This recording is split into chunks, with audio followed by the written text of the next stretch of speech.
सन्माननीय पंतप्रधान यांनी मागेल त्याला घरकुल, मागेल त्याला गायगोठा, मागेल त्याला विहीर म्हणून देऊ म्हणून सांगितलंय. आणि मग अशामध्ये 6 महिन्यापूर्वी काही गोरगरीब कष्टकरी शेतकऱ्यांचे नावं घरकुल यादीमध्ये आले. नाहीतर मग 25,000 रुपये पाहिजे, मला स्लॅब टाकताना फोटो पाहिजे, नाहीतर मग 25,000 रुपये पाहिजे. आता आमच्या लोकांकडे पैसे राहिले नाही म्हणून आम्ही इथं भीक मागणार आहे.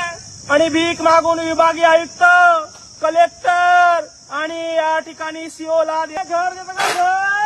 घर कोणी घर देतं का रे? देदो मामू, ये खुर्ची पर बैठने वाले हिजड़े निकल गए.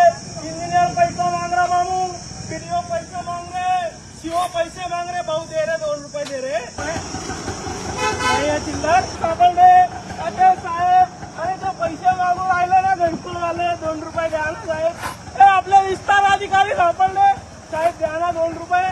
ते घरकुलाचे बिल काढायला पैसे मागून राहिले साहेब. साहेब, अरे द्या हो साहेब. आता आपण तहसील मध्ये पैसे मागून अर्धे पैसे सीओला